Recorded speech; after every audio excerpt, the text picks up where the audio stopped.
अंधस्य से ज्ञानांजन शलाकया चक्षुरुन्मीलितं येन तस्मै श्री गुरुवे नमः। नमो महावदन्याय कृष्ण प्रेम प्रदायते कृष्णाय कृष्ण चैतन्य नामने गौरतिशे नमः। हे कृष्ण करुणा सिंधु दीन बंधो जगतपते गोपेश गोपिका कांत राधा कांत नमोस्तुते। तप्त कांचन गौरांगी राधे वृंदावनेश्वरी वृषभानुसुते देवी प्रणमामि हरिप्रिये। तवैवास्मि ना जीवामि तया विना इति विज्ञाय राधे त्वं नये मां चरणान्तिकं। गुरुवे गौरचन्द्राय राधिकायै तदालय कृष्णाय कृष्णभक्ताय तद्भक्ताय नमो नमः। वाञ्छाकल्पतरुभ्यश्च कृपा सिन्धुभ्येव च पतितानां पावनेभ्यो वैष्णवेभ्यो नमो नमः। श्री कृष्ण चैतन्य प्रभु नित्यानंद श्री अद्वैत गदाधर श्रीवासादि श्री गौर भक्त वृंद। हरे कृष्ण कृष्ण कृष्ण हरे हरे, हरे राम राम राम हरे। मैं सर्वप्रथम मध्य गुरुपाद में पद्म परमाराध्यतम नित्र प्रविष्ट ओम विष्णुपाद अष्टोत्तरशत श्रीमद् भक्ति वेदांत श्री नारायण गोस्वामी महाराज मध्य शिक्षा गुरुपाद में पद्म परमाराध्यतम नित्र प्रविष्ट ओम विष्णुपाद अष्टोत्तरशत श्रीमद् भक्ति वेदांत श्री वामन गोस्वामी महाराज के अभय चरणारविंद में अनंत कोटि दंड प्रणाम कर उनकी अहत कृपा की वांछा करती हूँ। मैं ग्रंथराज मणि श्रीमद् भागवतार मरीचि माला हृदय रचयिता ओम विष्णुपाद सत्संग श्री भक्ति ठाकुर के चरणारविंद में कोटि कोटि दंडवत प्रणाम कर उनकी अहत कृपा की भिक्षा करती हूँ। मैं सभी वैष्णवियों के चरणों में यथावंदन अभिवादन दंडवत प्रणाम करती हूँ। हम रस पे चल रहे हैं और भगवान के चरणों में प्रार्थना भी कर रहे हैं कि ये रस हमारे हृदय में जागृत हो, रस का उदय हो। अच्छा, रस का उदय है ना, अपने बल से हो सकता है या नहीं इसमें संशय है। गुरु वैष्णवों की कृपा से और श्रीमद् भागवत की कृपा से हो सकता है। श्रीमद् भागवत का ग्रंथ हमें संपूर्ण रूप से समझ में आ जाएगा तो निश्चित रूप से रस का उदय होगा ही होगा, क्योंकि हम सबके प्राण तो भगवान श्री कृष्ण हैं। हम समझने में देर कर रहे हैं इसलिए रस आने में देर है। उनका अतिरिक्त तो कोई है नहीं हमारा, अनादिकाल से वही हमारे सब कुछ है। अन्य देवी देवताओं से हमारे आवाज नहीं आ रही, आवाज नहीं आ रही, आ रही है दीदी, आ रही दीदी, आ रही है ना। हरे कृष्णा दीदी, फोटो नहीं आ रही है आपकी, पिक्चर नहीं आ रही है, आवाज तो आ रही है। पिक्चर भी आ रही है, आवाज भी आती है दीदी। हाँ, पिक्चर मेरे वीडियो में दिख रही है। अभी बोलो, आ रही है ना? आ रही है दीदी, हाँ जी भी आ रही है। हाँ, तो हाँ दीदी, आवाज भी आ रही, फोटो भी आ रही। ठीक है। तो दोबारा ज्वाइन करने पे आ गई। हाँ, तो ये रस जो मिल रहा था ना, या तो किसी वैष्णव की कृपा से हो जाए या श्रीमद् भागवत की। बहुत बहुत मैं जब रिसर्च कर रही थी तो मैंने वृंदावन में देखा था कि भागवत शोध संस्थान में कितने लोग आते थे, और एक भागवत शोध संस्थान यहाँ भी खुल गया था जन्मभूमि पर। वहाँ पे उतने लोग नहीं देखती थी, लेकिन वृंदावन शोध संस्थान में बहुत से लोग भागवत पे बड़ा अध्ययन करते थे। 8 की 8 टीकाएं, एक टीका नहीं, 2 टीका नहीं, 8 की 8 चक्रवर्ती ठाकुर की टीका, जीव गोस्वामी की टीका, सनातन गोसाई पाद की टीका, और ये तो हमारे गौड़ीय वैष्णवों की टीका हो गई। प्रभुपाद जी की विवृति भी हो गई। वल्लभाचार्य जी की स्तुबोधनी ले लो। पुष्टि मार्ग के सारे भक्त श्रीमद् भागवत के आधार पर ही जीवन निकाल लेते हैं। श्रीमद् भागवत को ही रखते हैं, उन्हीं की पूजा करते हैं, उसकी ही पूजा करते हैं, उसी की परिक्रमा करते हैं। श्रीधरी टीका लिखी गई, आप लोग को याद होगा, पहले पत्रा में टीका आती थी, एक एक पेज उठा करके पंडित जी कथा वाचते थे। आजकल ऐसा नहीं था कि ये सारी कथाएं भैया बिना देखे बोलते, ऐसा नहीं था। पहले भागवत पाठ होता था। तो आजकल जो बोला जाता है वो मुखस्थ और वमन, याद कर लो कथा थोड़ी सी, और उसको कई सारे गीत गा करके और कई सारे कीर्तन करा करके प्रस्तुत कर दो। इसलिए श्रीमद् भागवत की महिमा समझ में नहीं आ रही है। तो यही श्रीमद् भागवत के एक एक श्लोक में मंत्र है। एक एक श्लोक क्या कहा गया है? निगम कल्प तरोर गलितम फलम। वेद और आगम, निगम, सभी का ये जो कल्प वृक्ष है, फल जो है श्रीमद् भागवत है। तो इस श्रीमद् भागवत को पढ़ने समय प्रेम, सच्ची बात पूछो तो जीवन में ऐसा लगता है कि मेरा जीवन श्रीमद् भागवत के सारे निकल सकता है। कितने ही सारे दुख, शोक, कितनी सारी समस्याएं हैं, ये सब श्रीमद् भागवत के सारे निकल जाती है।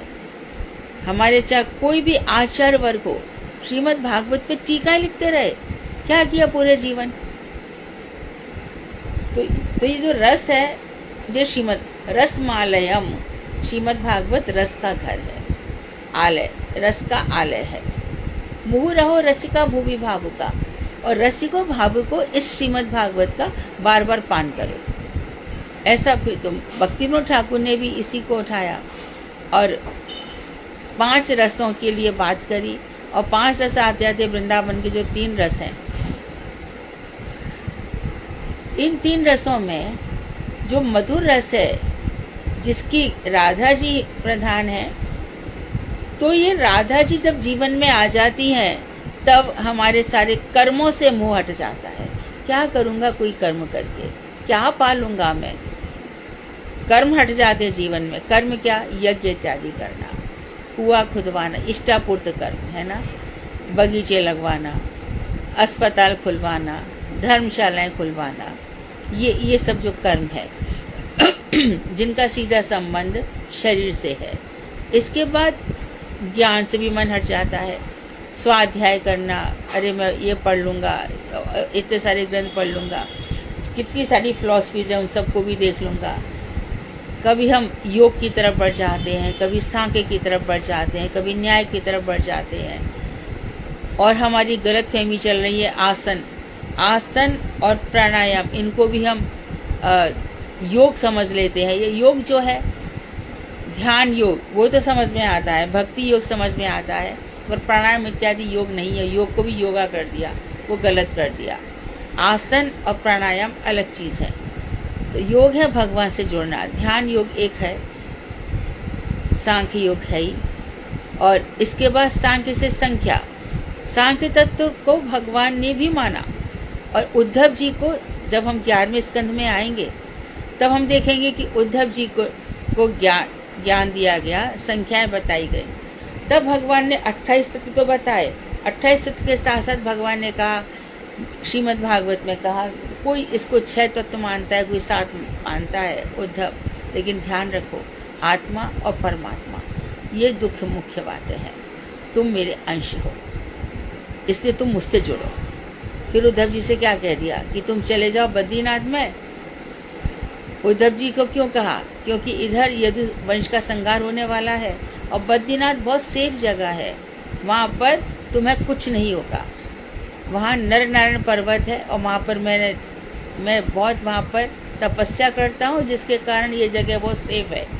सबने देखा होगा कि केदारनाथ में खाली मंदिर बच गया, बाकी सब चट्टानें नीचे गिर गई थी, क्योंकि ये सेफ स्थान है। ये सेफ स्थान पूरे ब्रह्मांड में है। कल हम कैलाश पर्वत के विषय में भी कह रहे थे, ये सब सेफ स्थान है। और इसी प्रकार से देखो, हमारे मथुरा में पद्मनाभ भगवान का मंदिर है, वो भी लगभग 5000 वर्ष तो पुराना होगा ही होगा। ये पद्मनाभ भगवान का मंदिर चौबियापाड़े में है। बहुत कम लोग इस विषय में जानते हैं, लेकिन सप्त देवालय जैसे माने जाते हैं वृंदावन में, ऐसे ही मथुरा में भी सप्त देवालय माने जाते हैं। तो उसमें कौन कौन से मंदिर हो गए आप लोग गिनना। दीर्घ विष्णु का मंदिर, ठीक है। उसके बाद उनके ही सामने मथुरा देवी का मंदिर है। उनके आगे चले जाओ, पद्मनाभ जी का मंदिर है। फिर वहाँ पर जो भगवान ने शत्रुघ्न को दिया था, बरहा जी, जो रावण उठा लाया था स्वर्ग से, अब विभीषण ने फिर भगवान को गिफ्ट में दे दिया था, और भगवान ने अपने भैया शत्रुघ्न को दे दिया था, ये तुम्हारी रक्षा करेंगे। ये बरहा जी का मंदिर। इसके आगे आ जाओ, गरुड़ गोविंद का मंदिर, और फिर आदि केशव का मंदिर, और फिर है रामलला का मंदिर। रामलला जहाँ पर तुलसीदास जी तुलसीदास जी ने कहा था कि तुलसीदास जी आए थे तो प्रिय तो है ये भगवान के, और भगवान ने तुलसीदास जी को दर्शन भी दिए, परंतु उन्होंने क्या कह दिया था कि जब कृष्ण के रूप में दर्शन दिए तो तुलसीदास क्या बोले थे, क्या बोले, बोलो।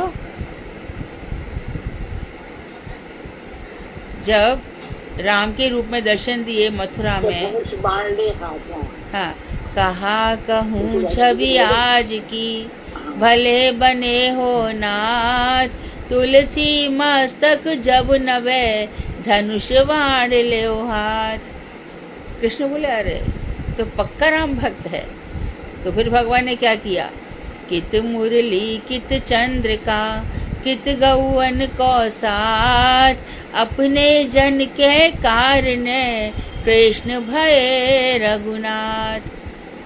कहाँ तो मुरली चली गई, कहाँ चंद्रिका, हमारी राधा जी जिनके मस्तक पर चंद्रिका है, कहाँ गाय चली गई, अपने लिए अपने जन के लिए भगवान रघुनाथ बन गए। तो ये 7वां मंदिर है। इस तरह से सप्त देवालय मथुरा में है, ये प्राचीन काल से है। हम यहाँ पर बात कर रहे हैं भगवान पद्मनाभ मंदिर की। तो अब जो द्वारकाधीश का मंदिर आया, इनकी भी महिमा बहुत है। सच्ची बात पूछो तो भगवान है करके ये द्वारकाधीश की महिमा से हो जाता है। बाद में हमें समझ में आता है कि नंद नंदन द्वारकाधीश क्या है। द्वारकाधीश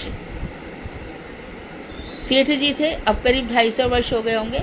उनको सपने दिया, जैसे कि माधवेंद्रपुरी को सपने दिया कि मुझे यहाँ से निकालो गौ माता टीला से, इसी प्रकार से उनको सपने दिया कि मैं ग्वालियर में यहाँ पर नीचे मुझे निकाल।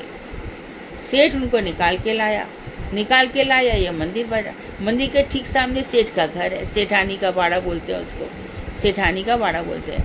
तो उसमें बहुत सोना चांदी अशरफी भरे पड़े हैं, एकदम स्वर्ण के झूला। अभी सावन आएगा तो सोने चांदी के बड़े बड़े झूले लगे हैं। और द्वारकाधीश मंदिर के नीचे बेहिसाब संपत्ति है। ठाकुर जी के 10 नाखूनों में अमूल्य हीरे लगे हुए हैं। ठाकुर जी के चिबुक, यहाँ पर हीरा लगा हुआ है। ठाकुर जी के नैन भी, और अच्छा द्वारकाधीश है तो सामने है उनके नैन तिरछे ही है, कटाक्षी है, तो वो भी हीरे से बने हुए, हीरे की कनी से बने हुए हैं। भगवान के कभी कभी यहाँ पर इधर उधर भी हीरे लगा दिए जाते हैं। बड़ी सुंदर श्री विग्रह है ठाकुर जी का। और वहाँ पर हमारी रुक्मणी जी हैं, और लेकिन मथुरा के लोग भाव में उनको राधा जी भी कहते हैं।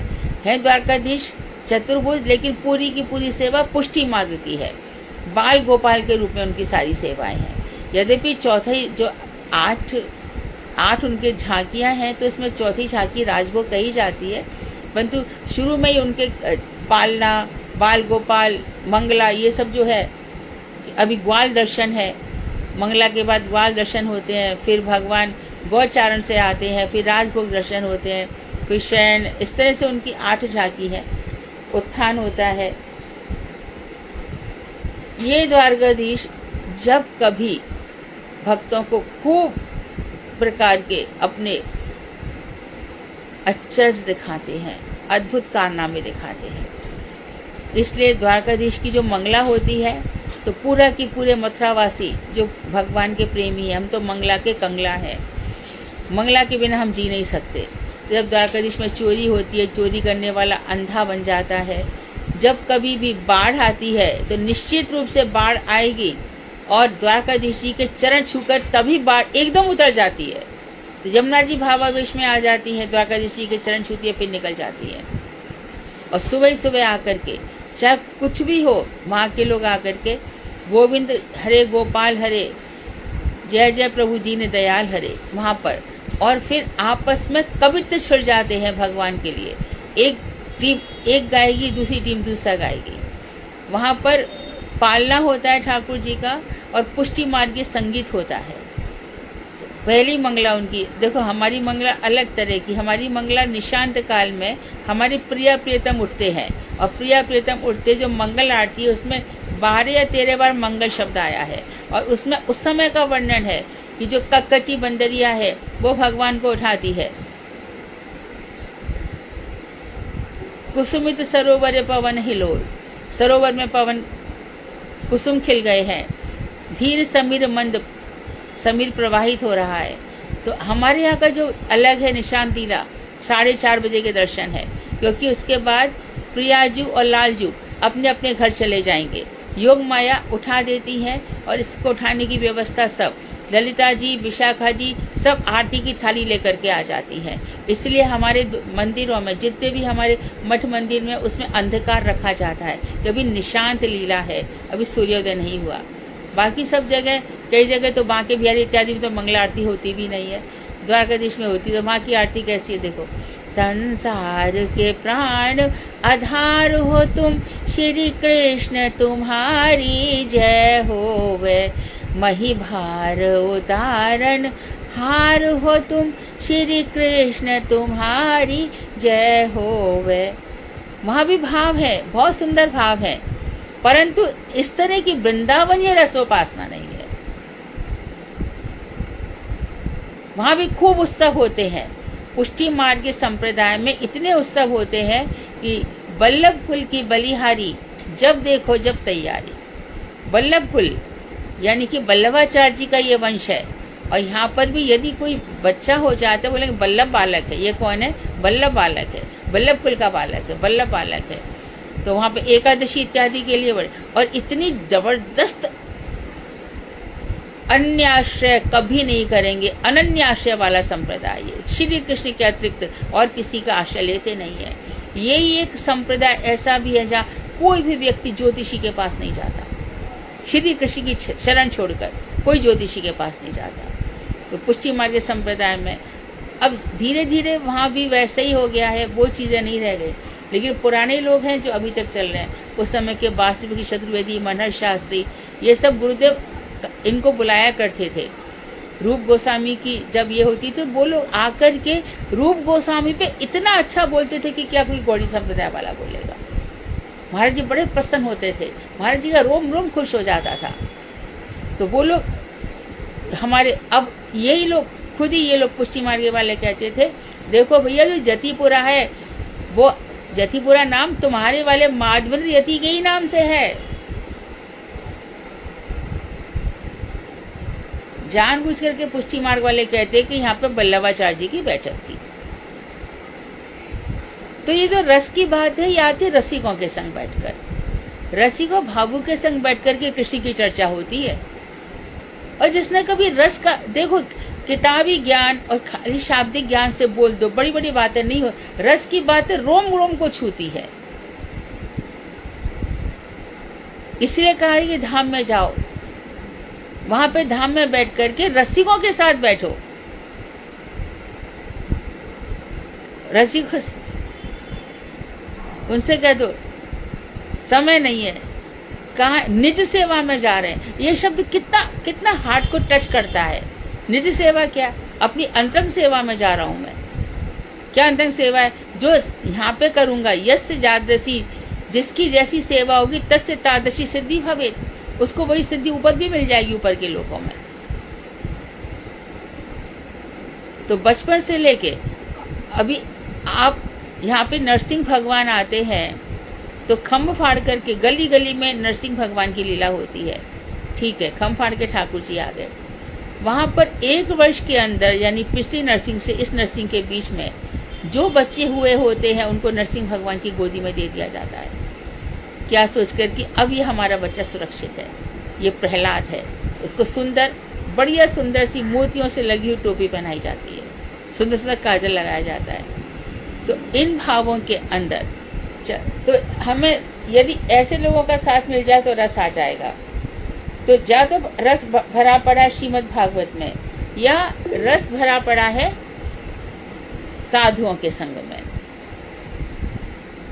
ब्रह्मा जी स्मरण कर रहे हैं। आज हमारा श्लोक 29 है ना? 29 है ना? हाँ, तो 29 श्लोक में नाहम न यूयम यदृताम गतिम विदुर्ना। हाँ, श्लोक 30 है। अच्छा, ठीक है। 30 श्लोक में कह रहे हैं यस्यावतार कर्माणि गायन्ति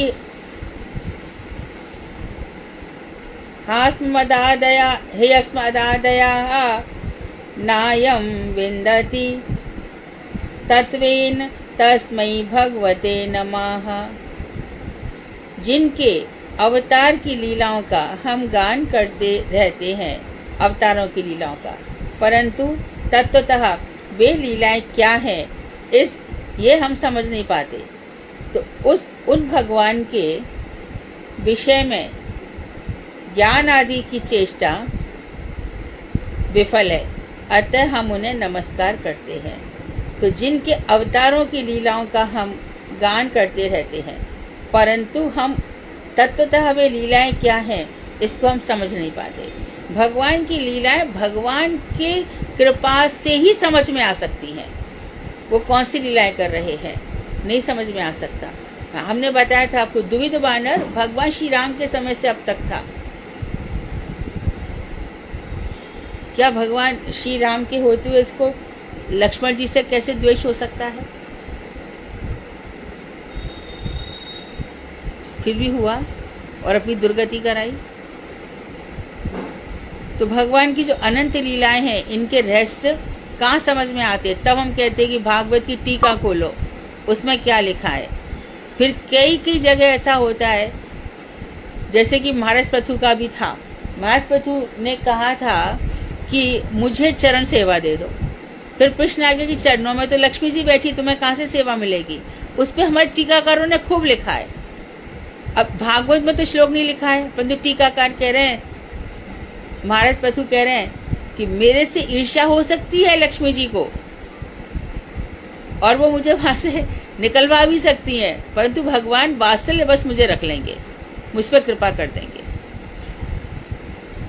तो भगवान वात्सल्य के कारण भक्तों को अपने, तो फिर वो कहते वात्सल्य के कारण कि मुझे मेरा भाई बलराम, मेरी जो बख्शिशायनी लक्ष्मी जी है, वो भी मुझे इतनी प्रिय नहीं है जितने की भक्त मुझे प्रिय है उद्धव। ऐसा भगवान ने स्पष्ट कहा। वात्सल्य की कथा देखो,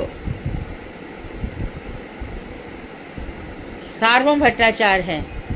भट्ट किसको कहते हैं? जो बहुत विद्वान होता है, कहते हैं उद्भट विद्वान है, बड़े भारी विद्वान है, उद्भट विद्वान है। तो सार्वभौम भट्टाचार्य ये साक्षात बृहस्पति है।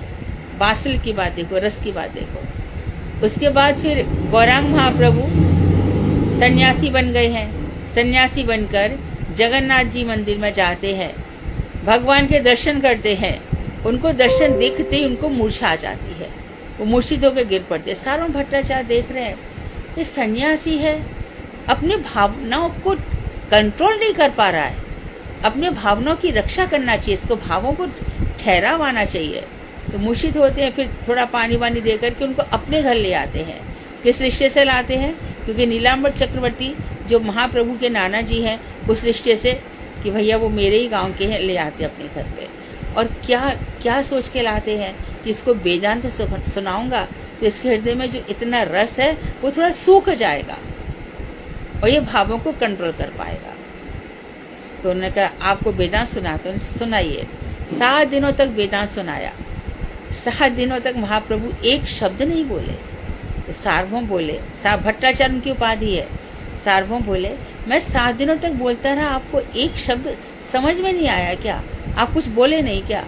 तो महाप्रभु ने एक ही वाक्य में क्या उत्तर दिया? ठीक है, वेदांत अर्क है, सूर्य है, और आपका जितने भी व्याख्याएं आपने करी, भाष्य किए, वो सब बादल है। अर्थात सूर्य को समझ नहीं पाए क्योंकि उन्होंने शंकर मत कहा। तो ऐसी जब बातें, क्या होता है कि गोष्ठियों में सब बैठ जाते हैं, तब ये बातें सामने आती हैं और फिर हृदय में रस जगा देती हैं। और फिर उनको कहा कि चलो दक्षिण की तरफ जा रहे हो, ठीक है, दक्षिण में गोपाल भट्ट गोस्वामी मिलेंगे, नरसिंह देव के दर्शन भी मिलेंगे, और गीता पाठ करने वाला वो भी मिलेगा, भगवान कूर्म के दर्शन भी मिलेंगे। साथ ही साथ गोदावरी के तट पर चले जाना, वहाँ राय रामानंद है जो कि प्रताप रुद्र का अधिकारी है, वहाँ के लोग उसे राजा के समान मानते हैं। पालकी पर बैठ करके आएगा, गाजे बाजे के साथ आएगा, है तो वो शूद्र, परंतु उसको शूद्र मत समझ लेना, वो परम वैष्णव है। और महाप्रभु। भक्ति वैसे तो गौर गणेश दीपिका में लिखा हुआ है कि राय रामानंद ललिता के अवतार थे, लेकिन भक्ति विनोद ठाकुर ने उनको विशाखा के रूप में देखा था। तो अभिन्न विशाखा तत्व है। आगे उनके अंदर राय रामानंद के अंदर अर्जुन सखा भी है और पांडव वाले अर्जुन भी है। अर्जुनीय नामक गोपिका है, अर्जुनीय, उसका भी उसमें समावेश है। तो क्या सुंदर वार्तालाप चला, कितना सुंदर। तो आप देखोगे कि जब इष्ट गोष्ठी होती है, दो जन बैठ करके जब जो चर्चा होती हैं उसमें ही रस है, बहुत रस है। क्योंकि बहुत सारी ऐसी बातें हैं जो मुख पर आती है लेकिन बड़े समाज में कह नहीं पाते। यही कारण है कि रास लीला जो बहुत बहुत अध्याय में जा सकती थी, वहाँ 5 अध्याय में समाप्त कर दी गई, क्योंकि हमारे परीक्षित ने प्रश्न कर डाला, पर धाराभि दर्शनम, अरे वो तो भगवान है, उन्होंने दूसरी की पत्नी का स्पर्श कैसे किया? समझेगा नहीं, छोड़ो, इस समय भी नहीं है। बाद में जब श्रीमद् भागवत पूरी हो जाती है तब उत्तरा जी आती हैं। उत्तरा जी आकर के इससे कहती हैं, अच्छा उत्तरा जी को मोह तो होना चाहिए कि शाम तक मेरा बेटा रहेगा नहीं, 12 बजे भागवत खत्म हो गई, शाम को आकर तक्षक इसको डस जाएगा, क्योंकि किसी भी प्रकार से ऋषि की वाणी झूठी नहीं जाएगी। चारों तरफ से जन्मे जने उनके बेटे ने चारों तरफ से सब पैक बंद कर दिया था, कहीं कोई जगह नहीं थी, पर फूल में बैठकर आ गया, क्योंकि इच्छाधारी ये लोग कोई भी रूप धारण कर सकते हैं। तो उत्तरा जी आती है, परीक्षित मुझे बता दे, इतनी पूरी भागवत होगी, इसका शॉर्ट में बता मुझे, मैं एक तो स्त्री जाती हूँ, एक मूढ़मती हूँ, मुझे समझ में नहीं आया। तब परीक्षित जन्मेजय सब संवाद हुआ और श्रीमद् भागवत के निष्कर्ष निकाले गए, कंक्लूजन निकाला गया। तो उसमें मंत्र के बल पर कौन कहाँ तक पहुंच रहा है। मंत्र के बल पर गोप कुमार साउथ में गए, कामाख्या से मंत्र मिला, और उसके बाद मंत्र के बल पर वो राजा बना, फिर कुछ समय के लिए इंद्र भी बना, कुछ समय के लिए ब्रह्मा भी बना, और ब्रह्मा के बाद वो फिर शंकर जी के पास गया, शंकर जी के बाद फिर हनुमान जी के पास गया, हनुमान जी के बाद फिर प्रहलाद के पास भी गया, पांडवों के पास गया, उद्धव जी के पास गया, उद्धव के पास फिर गोपियों के पास आया, गोपियों में श्रीमती राधा रानी के पास आया। तो जब यहाँ पर तो जो मंत्र है हमारा गोपीजन वल्लभ, और हम गोपीजन वल्लभ की बात कर रहे हैं, और हमें यदि हमारे ठाकुर जी जो गोपियों के साथ घिरे हुए हैं उनके दर्शन नहीं हो रहे, तो हम गोपीजन वल्लभ भजी क्यों रहे हैं?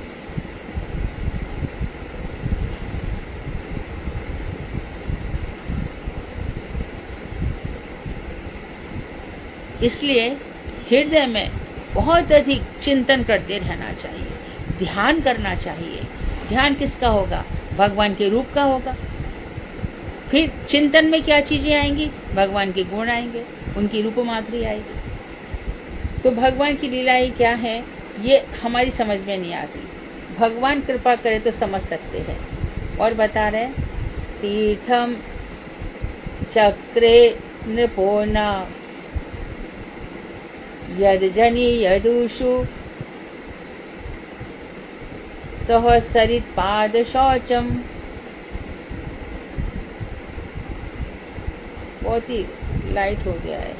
विद्या स्निग्ध स्वरूपम ययुरजित श्री श्री यथेर्थ अंत्यवंतः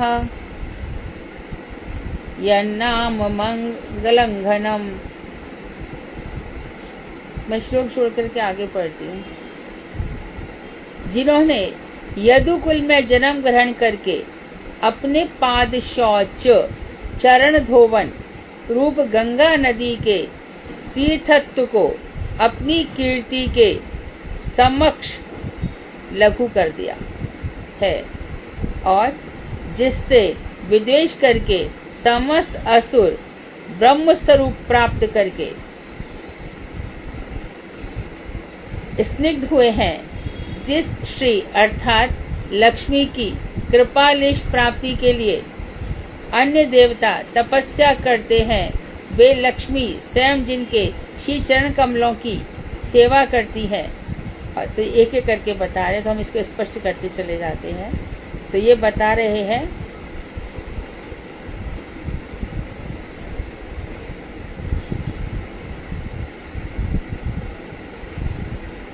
भगवान की महिमा बता रहे हैं। कैसे? जिन्होंने यदुकुल में जन्म ग्रहण किया और क्या किया, अपने चरण धोवन, गंगा चरण धोवन। भगवान गंगा क्या है? देखो, गंगा है भगवान की चरण धोवन, और भक्ति गंगा है निम्नगामिनी, ऊपर से नीचे आ रही है, और भक्ति है ऊर्ध्वगामिनी, भक्ति ऊपर ले जा रही है। गंगा नीचे आ रही है और भक्ति ऊपर ले जा रही है। विचार करो। तो भगवान का जब बलि महाराज के यज्ञ में जब भगवान वामन का पैर ऊपर पहुंचा तो बिरजा नदी थी उसमें थोड़ा सा वहां पर टच कर गया, वहां से जल निकला। तो जो जल निकला उसको ब्रह्मा जी ने अपने कमंडलू में भर लिया। भगीरथ की तपस्या से प्रसन्न होकर शंकर जी ने उस कमंडल के जल को अपने मस्तक पे धारण किया, गंगा जी को, और उसी गंगा जी को उन्होंने गंगोत्री में, सबसे पहले गंगोत्री में भगवान ने जटा खोली और जटा से नीचे उतर के, और उसी को क्यों गंगा क्या बोली कि यदि मुझे संभाला नहीं गया तो मैं इतनी जोर से गिरूंगी कि पृथ्वी रसातल में चली जाएगी। तो वहां से भगीरथ अपना रथ आगे बढ़ाते लेते जा रहे हैं, गंगा जी जा रही है। रास्ते में जनु ऋषि मिले, उन्होंने गंगा का पान कर लिया, ऐसी गंगा नहीं आ गई। तो ये जो चरण धोवन है भगवान की, तो गंगा निम्नगामिनी और भक्ति ऊर्ध्वगामिनी। तो गंगा नदी के तीर्थत्व को अपनी कीर्ति के समक्ष लघु कर दिया, अर्थात गंगा, लेकिन गंगा का स्पर्श करने से बाद में पावन होंगे, लेकिन वैष्णव आपके दर्शन से तो उसी समय इंसान पवित्र हो जाता है। तो सेंटेंस देखो, भगवान ने गंगा के यश को अपने यश से लघु कर दिया, बहुत कम कर दिया। भगवान का नाम ले लो, गंगा की क्या जरूरत है, गंगा स्नान की क्या जरूरत है। भगवान पवित्र कीर्ति है, उनका नाम लेने से हो जाएगा। उरु गाय है, उनका गायन श्रेष्ठ है। तो अपनी कीर्ति के समस्त लघु कर दिया था। तो क्या बताया, जिन्होंने यदुवंश में जन्म लेकर गंगा की महिमा को कम कर दिया, एक बात।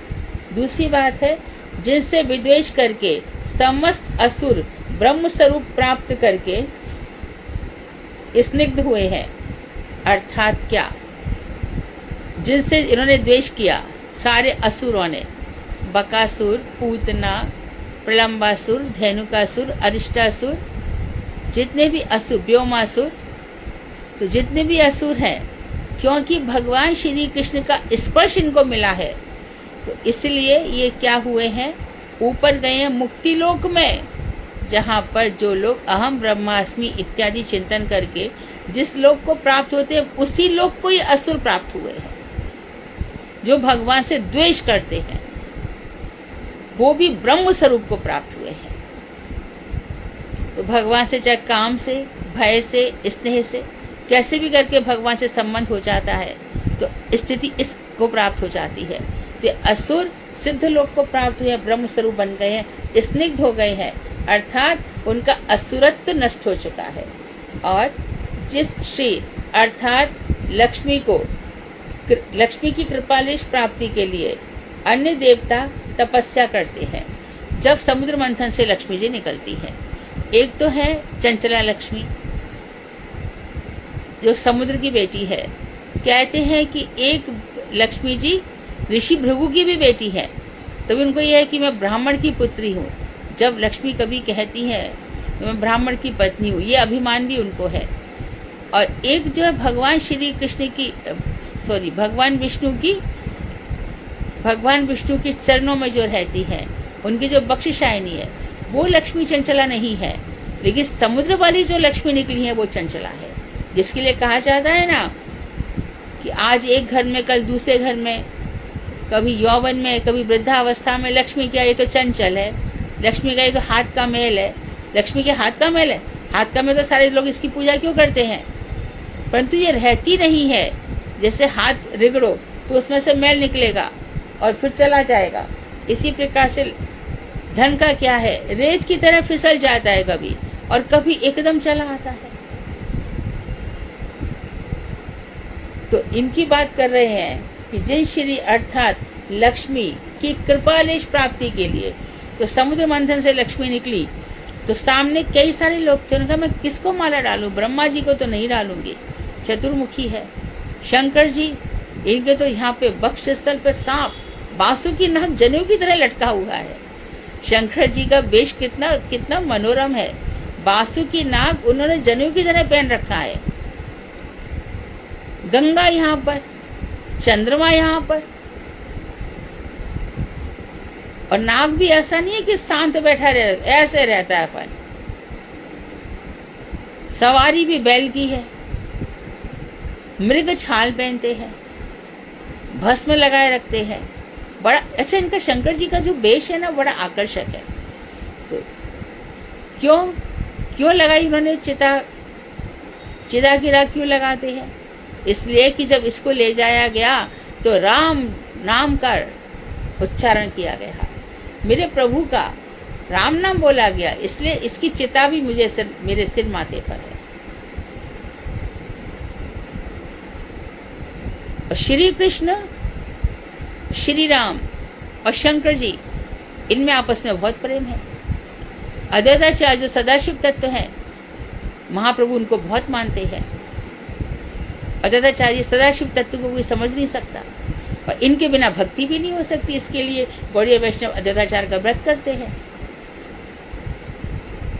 नित्यानंद ठाकुर अद्वैताचार्य के बिना, कारण अन्वय विष्णु भी सदाशिव हैं, इनका भजन करना पड़ेगा। तो हमारे यहाँ तो शिव जी को परम वैष्णव मान करके उनके चरणों में पड़े ही रहते हैं हम लोग, कि कब कृपा करेंगे, कब कृपा करेंगे। तो जब समुद्र मंथन से निकली तब उन्होंने कहा कि मैं शंकर जी के गले में भी नहीं डालूंगी, ब्रह्मा जी के गले में नहीं डालूंगी। इन्हें तो बड़ा अभिमानी है, और ये कब नष्ट हो जाएगा, कब मर जाएगा पता ही नहीं। ऐसा टीकाकारों ने लिखा है समुद्र मंथन के समय में।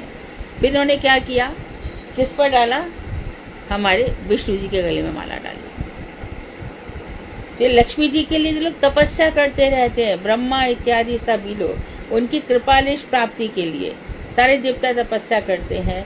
वे लक्ष्मी स्वयं जिनके श्री चरण कमलों की सेवा करती है, और जिनका नाम श्रवण और कीर्तन करने से समस्त जीवों के अमंगल का नाश हो जाता है। जिनका नाम श्रवण करने से समस्त जीवों के अमंगल का नाश हो जाता है, जीवों का अमंगल नहीं बचता है। भाव कुभाव अनक आलसहु, मंगल भवन अमंगल हारी। ये लाइन तो रटी लेनी चाहिए। हरे नाम भरे नाम केवलम, कलो नास्ते गति न था। हरे नाम केवलम। भाव कुभाव अनक आलसौ, नाम जपत मंगल दिशि दसहु। भाव से, कुभाव से, अनखाई से, अलसाई से, कैसे भी करो, नाम जपते जपते दसों दिशाओं में मंगल ही मंगल है।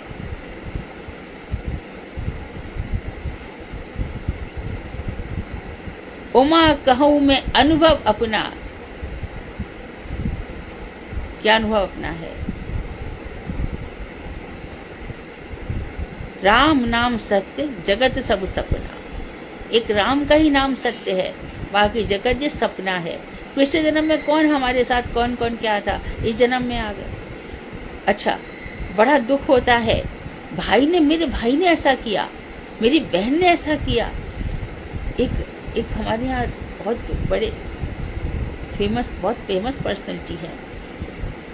तो मैं सोचती थी, इतना सब गाड़ियाँ हैं, इतने बड़े बंगले इनके पास, बड़े अच्छे व्यक्ति हैं, इतना भगवान से प्रेम करते हैं। एक दिन कह रहे हैं, मैं बैठी थी, अपनी पत्नी के लिए कह रहे हैं कि देखो मेरे पैसे पे कितना ऐश कर रही है। फिर एकदम मैं सचमुच बता रही हूँ कि मेरे को यहाँ पे ऐसा लगा।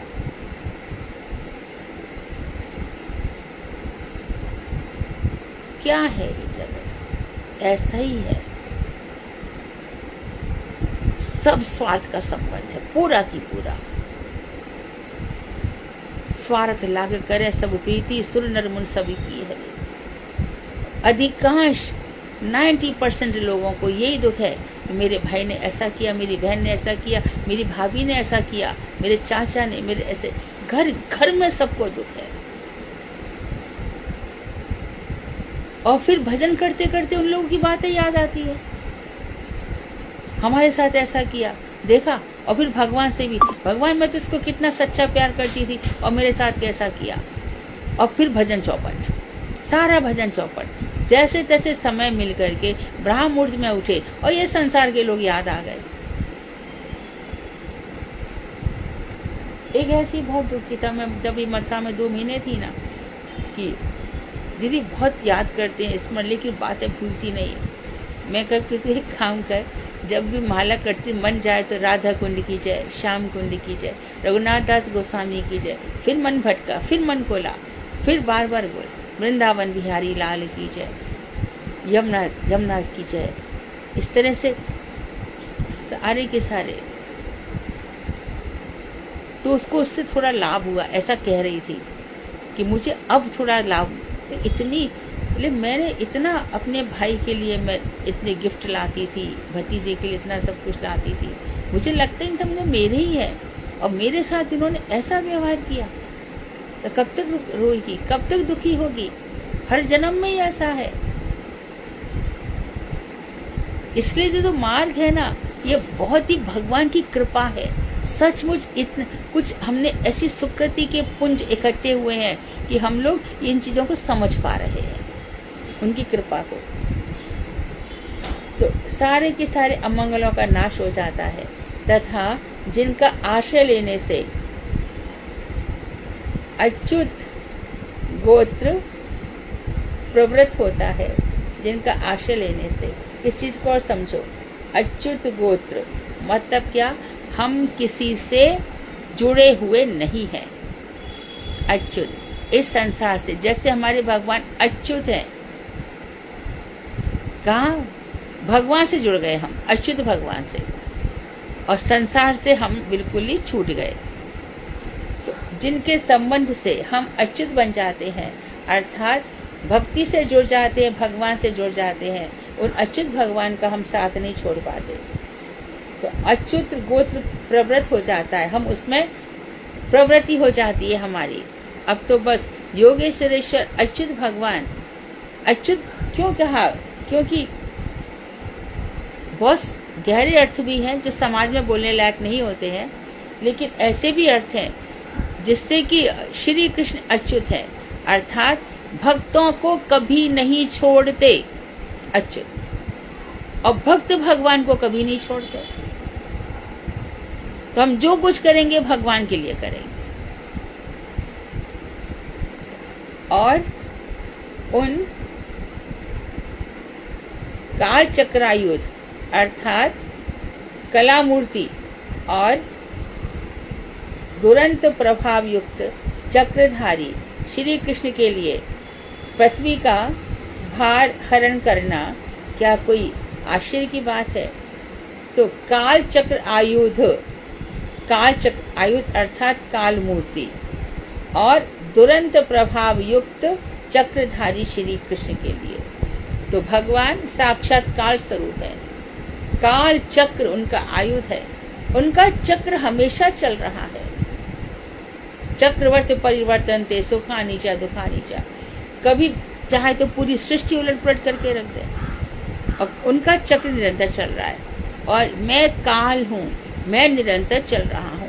अच्छा, हमारे लिए चल रहा है, हमारे लिए ही संवत्सर है, हमारे लिए ही कल आज परसों सुबह दोपहर शाम है।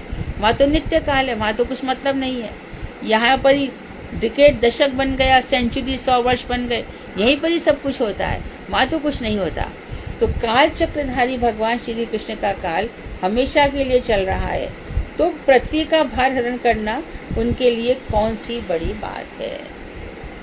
अर्थात वो विभिन्न अवतार लेकर के परशुराम बन करके आते हैं 21 बार, क्योंकि जो सहस्त्रार्जुन अर्जुन था वो इनकी गैया चुरा के ले गया था, तो इसके लिए उन्होंने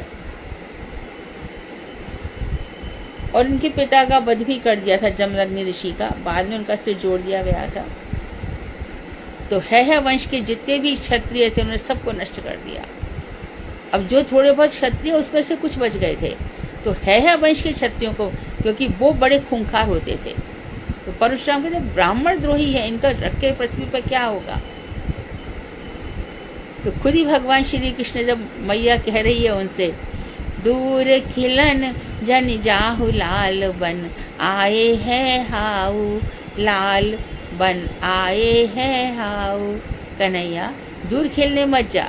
देखो आपने ब्रज में देखा होगा हाउ बिलाव की जगह जहाँ पर नंद खड़क है, नंद खड़क के थोड़े ही आगे चले जाओ हाउ बिलाव का स्थान है। वहां से कहते लाला दूर खेलने मत जा, हाउ बिलाव बैठे हैं, तेरे को पकड़ लेंगे। तब कृष्ण क्या कहा, 21 बार निक्षत्र करी क्षीति तहा न देखे हाउ, मेरी मैया तहा न देखे हाउ, दूर खिलन जन जाहु लाल बन आए हैं हाउ। मैंने 21 बार परशुराम अवतार में इस धरती को क्षत्रियों से खाली कर दिया था मैया, एक हाउ नहीं मिला मुझे। तो इस तरह से भगवान की सुंदर सुंदर लीलाएं हैं, और धन्य है हमारे ब्रजवासी जो इतने सुंदर सुंदर रचनाओं में, देखो जो हमारे रूप गोस्वामी सनातन गोस्वामी ने कैसे कैसे अष्टक लिखे हैं, एक से बढ़कर एक अष्टक लिखे हैं। तुलसी देवी, इनको देख करके हमारे प्राण जुड़ते हैं। घर घर तुलसी ठाकुर सेवा, दर्शन गोविंद जी को, आली दी मोहे लागे वृंदावन नी को। तुलसी भगवान की, वृंदा जी भगवान की आप्त दूती है, हम हमारी भक्ति को बढ़ाने वाली है। हम तुलसी देवी की आरती में क्या गाते हैं, मोर ये अभिलाष विलास कुंजे दियो बस, नैने हेरि सदा युगल रूप राशि। मेरी यही अभिलाषा है कि विलास कुंज में मुझे वास देना। क्यों देना, कि मैं अपनी आंखों से जो युगल सौंदर्य है उनका दर्शन किया करूं। ए निवेदन धर सखी अनुगत कर, राधा कृष्ण सेवा दिया कर निज दासी। राधा कृष्ण की सेवा दे करके मुझे अपनी दासी बना लेना।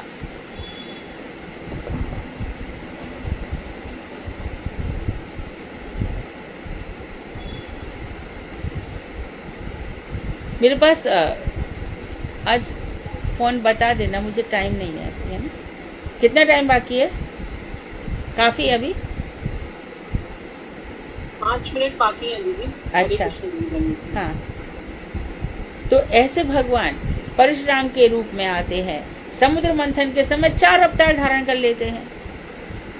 जब मंदराचल लेकर के जाओ, ना दैत्यों से चला ना देवताओं से चला, तब भगवान आगे लगे। और फिर जब मंदराचल लेकर चले गए समुद्र में कि अब इसका मंथन होगा, तो नीचे जाने लगा, तो एक अवतार भगवान ने यहाँ धारण किया, अजित अवतार, और जब और धारण किया तो नीचे कच्छप बनकर, कुम्र बनकर आ गए और अपनी पृथ्वी पर इस मंदराचल को धारण किया। कितना बड़ा मंदराचल होगा, कितने बड़े कुम्र भगवान बनकर आए होंगे। इसके बाद भगवान ने धन्वंतरी अवतार भी लिया यहाँ से, बहुत सुंदर श्यामल, अच्छा सुकांत थे एकदम, और चौथा मोहिनी अवतार लिया। तो जैसी स्थिति होती है भगवान फटाफट अवतार ही असंख्य कहा। श्रीमद् भागवत में अवतारों का वर्णन हुआ, कहीं पर 10, कहीं पर बताए गए 24 अवतार बताए गए, और फिर क्या कहा गया कि अवतार असंख्य हैं। और ये श्लोक बहुत ही सुंदर है, और इसमें जो देवता हैं श्रीमद् भागवत में, देवताओं ने श्री कृष्ण से कहा, कौन सी श्री कृष्ण से, गर्भ स्तुति में। तो देवकी के गर्भ में श्री कृष्ण क्या कह रहे हैं,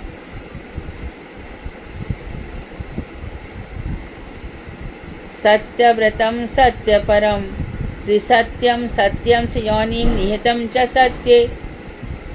और फिर सत्य से सत्यमृत सत्य नेत्रम सत्यात्मकम त्वं शरणं प्रपन्नः।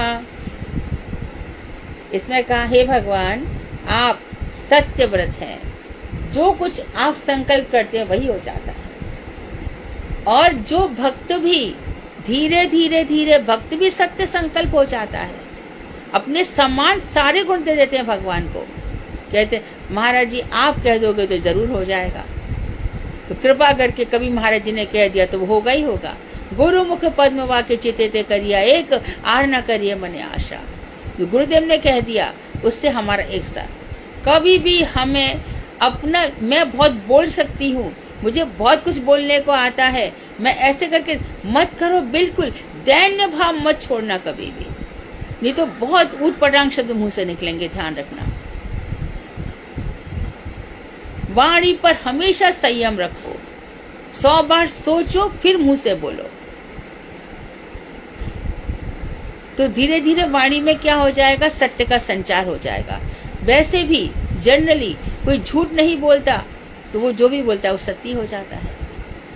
तो कह रहे आप सत्य व्रत हैं, सत्य पर हैं, अर्थात सत्य ही जिन्हें प्राप्त करने का श्रेष्ठ साधन है, श्रेष्ठ उपाय है। तो सत्य से ही है ना, तो वो कबीरदास ने भी कहा था ना कि जाके हृदय सांच है ताके हृदय आप, क्या कभी सत्य झूठ बोलना पाप, और जाके हृदय सांच है ताके हृदय आप। कौन सा दोहा है वो? सत्य बराबर तप नहीं, झूठ हाँ, बराबर तप राइट, नहीं। यही है, सत्य बराबर तप नहीं और झूठ बराबर पाप, और जाके हृदय सांच है ताके हृदय। सत्य बोलना बड़ी भारी तपस्या है। अच्छा, तथा त्रिकाल सत्य है, आप सभी भूत भविष्य वर्तमान, आप तो हमेशा ही सत्ता, आपकी हमेशा ही सत्य है, क्योंकि आप कहते हैं संभवामि युगे युगे, हर युग में मैं अवतार लेता हूँ, क्योंकि आप सत्य बोलते हैं इसलिए हर युग में अवतार लेते हैं। आपकी वाणी झूठ नहीं हो सकती। आप अंतर्यामी रूप से सबके हृदय में विराजमान है और सबके हृदय में देख रहे हैं कि इसके मन में क्या है, उसी हिसाब से आप उसको दर्शन इत्यादि देते हैं। आप सत्य के जन्म स्थान है, सत्य आपसे निकला है, सत्य में ही आपकी स्थिति है। और आप कहाँ रहते हैं? श्रीमद् भागवत का प्रथम श्लोक का अंतिम वर्ड क्या है? ये नहीं कहा कृष्णम परम धीमहि, ये नहीं कहा राधाम परम धीमहि, बिल्कुल नहीं कहा। क्या कहा है? सत जन्मात यत जो श्लोक है उसका अंतिम शब्द क्या है? सत्यम परम धीमहि। हम सत्य का चिंतन करते हैं और श्रीमद् भागवत का जो अंतिम श्लोक है उसमें भी यही कहा है कि हम सत्य का चिंतन करते हैं। आप हमेशा सत्य हैं, हमेशा आप विद्यमान हैं, हमेशा आपकी सत्य में स्थिति है। आप सत्य की सत्ता अर्थात नित्य सत्य है। ऋत परम सत्य वचन, ऋत का अर्थ है परम सत्य वचन, तथा सत्य समदर्शन, सबके सब में समान रूप से दर्शन, ये आपके दो नेत्र हैं। दो नेत्र कौन से हैं? एक तो सत्य अर्थात परम सत्य वचन, जब भी आप बोलेंगे सत्य ही बोलेंगे। रघुकुल रीत सदा चली आई, प्राण जाए पर वचन न जाए। यदि कहा तो निकलूंगा तो निकल जाऊंगा, दशरथ से कह दिया जाऊंगा तो जाऊंगा ही, रुकूंगा नहीं। और जब कहा कि 14 वर्ष बाद आऊंगा तो आ ही जाऊंगा। और समदर्शन, तो फिर ये कृष्ण क्यों नहीं आए? ये तो बोल के गए थे कल तो परसों आ जाऊंगा।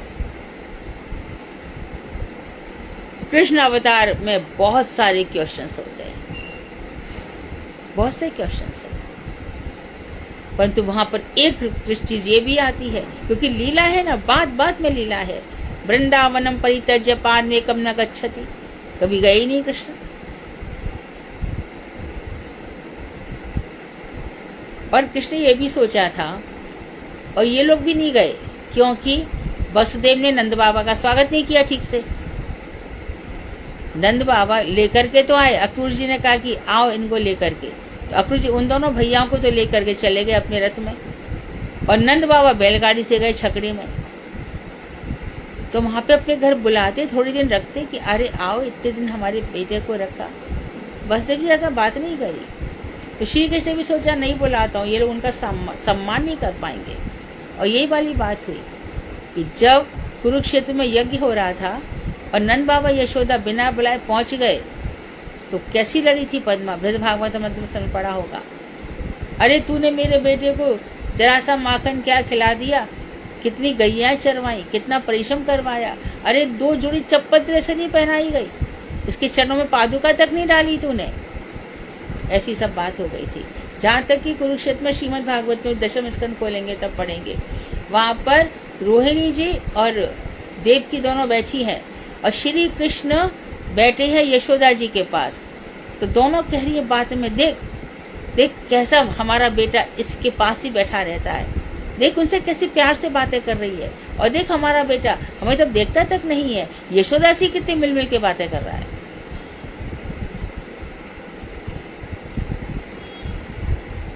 तो एक तो समदर्शन, सबको समान देखते हो, सत्य वचन, ये आपके दो नेत्र हैं।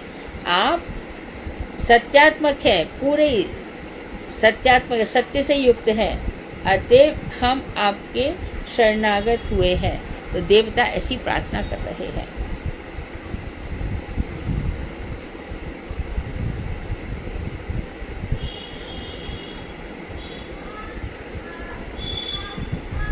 वांछाकल्पतरुभ्यश्च कृपा सिन्धुभ्येव च पतितानां पावनेभ्यो वैष्णवेभ्यो नमः।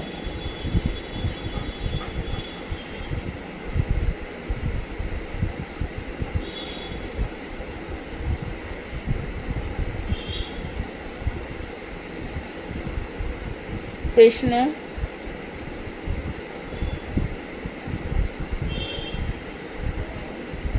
हरे कृष्णा दीदी, दंडवत प्रणाम। हाँ, राधे राधे दीदी। राधे राधे। इसमें एक लाइन आई है, काल चक्र युग आयुध अर्थात काल मूर्ति युग के बाद है ना, दुरंत प्रभाव युक्त। उनका दुरंत प्रभाव मतलब जिसके प्रभाव को कोई रोक नहीं सकता, दुरंत है, जिसका दमन नहीं किया जा सकता।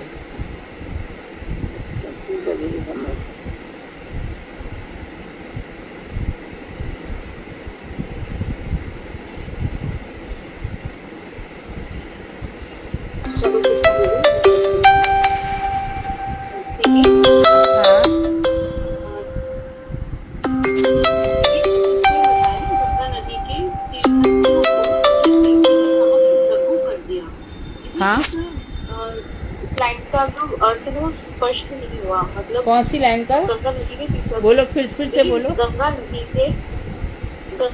के तीर्थत्व को अपनी कीर्ति के समक्ष लघु कर दिया। ये दूसरा वाला चश्मा लेना। हाँ, तो गंगा की महिमा बहुत है। राधिका जरा फोन लगा लेना उधर।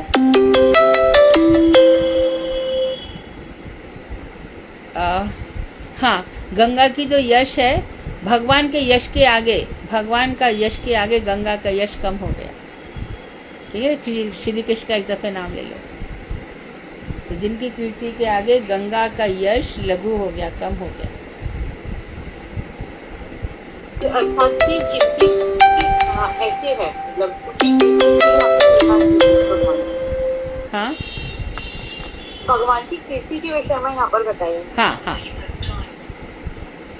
वो पवित्र कीर्ति है, उनके नाम लेने से उद्धार हो जाता है। तो गंगा के पास जाने की क्या आवश्यकता है? ऐसा ब्रजवासी कहाँ गंगा नहाने जाते हैं? कितने लोग कहाँ प्रयाग गए?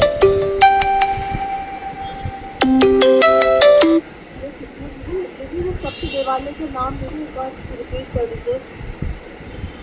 ओके। दीर्घ विष्णु,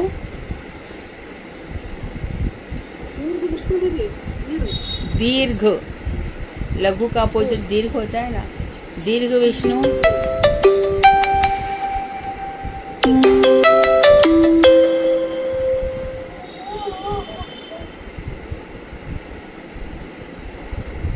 मथुरा देवी, दीर्घ विष्णु मथुरा देवी, दो हो गए। पद्मनाभ, आदिवरा,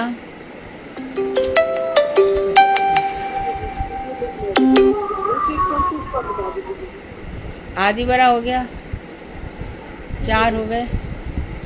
ठीक है, 5 हो गए, 4। गरुड़ गोविंद, आदि केशव,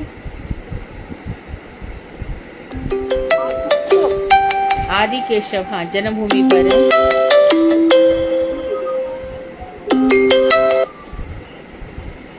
और रामलला।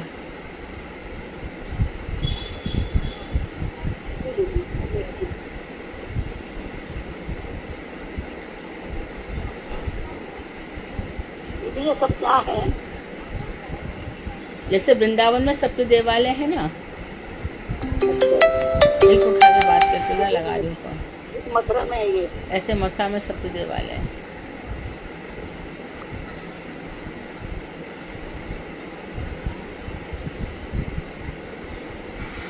दीदी हरे कृष्णा, दंडवत प्रणाम।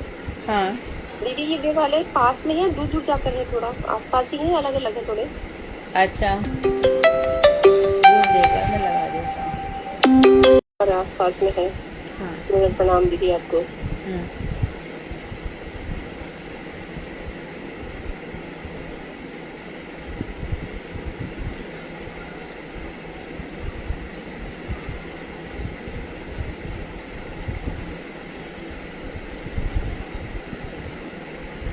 और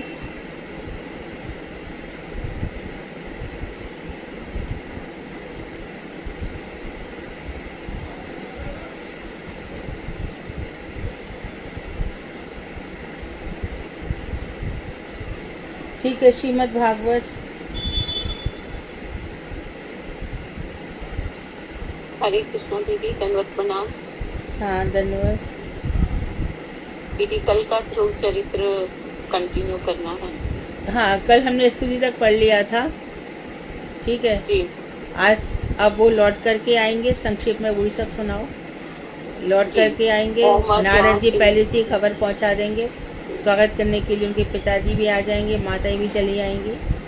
उसके बाद जी उनका भाई का संक्षेप में सुनाओ सब, किस तरह जी, से फिर यक्षों के साथ युद्ध हुआ।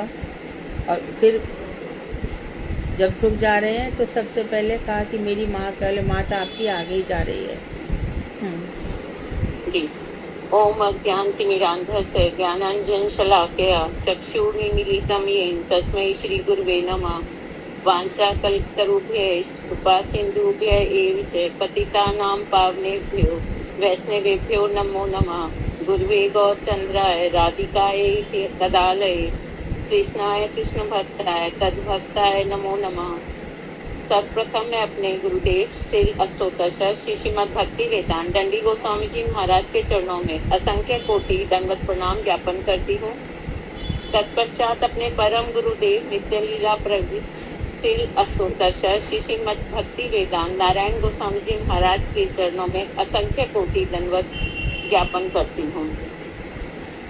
अपनी शिक्षा गुरु डॉक्टर मधु खंडेलवाल दीदी के चरणों में मेरा अनंत कोटि दंडवत प्रणाम और उनसे अपना मार्गदर्शन की अभिलाषा करती हूँ। नमो ओम विष्णु पादाय रसज्ञ आचार्य शिरोमणि श्री श्रीमद् भागवताचार्य मधु गोस्वामिनी इति नामिनी। यहाँ उपस्थित सभी वैष्णव वैष्णवियों के चरणों में मेरा यथा योग्य प्रणाम वंदन और अभिनंदन स्वीकार हो। कल हमने महाराज ध्रुव के बारे में पढ़ा था कि वो 5 वर्ष की आयु में ही तपस्या के लिए निकल गए थे और उन्होंने कठोर तप से भगवान के दर्शन भी कर लिए हैं। आगे की कथा है, तुम्हारी भी माता सुरुचि का पुत्र उत्तम शिकार करते हुए मारा जाएगा तथा वन में उसे ढूंढते हुए सुरुचि भी दावानल में प्रवेश कर जाएगी। बड़े बड़े यज्ञों का आयोजन करते हुए तुम मेरे यज्ञ स्वरूप को प्राप्त कर सकोगे। तत्पश्चात मस्त लोगों के द्वारा वंदनीय मेरे धाम ध्रुव लोक में जाओगे, जहाँ से संसार सागर में नहीं डूबोगे। गरुड़ ध्वज श्री हरि ध्रुव को फल प्रदान कर अपने धाम को चले गए, लेकिन परम पद को प्राप्त कर के भी ध्रुव अप्रसन्न थे, क्योंकि उन्होंने पहले सकाम भक्ति के प्रयोजन से श्री हरि की उपासना की थी। वह सोचने लगे कि श्री हरि ने मेरी साधु संग की इच्छा को कपटता पूर्ण समझकर मेरे पूर्व संकल्प के आधार पर मुझे वर प्रदान किया है। तुम्हारे भाई उत्तम के मारे जाने पर इन वाक्यों का स्मरण कर उन्हें लज्जा का बोध हो रहा था और यही सब उनके निर्वेद का कारण था। क्यों लज्जा का बोध क्यों हो रहा था, फिर से स्पष्ट करो। क्योंकि उन्होंने भगवान ने कहा है तुम्हारे भाई उत्तम के मारे जाने पर, इन वाक्यों का स्मरण कर उन्हें लज्जा का बोध हो रहा था कौन से वाक्यों का स्मरण कर?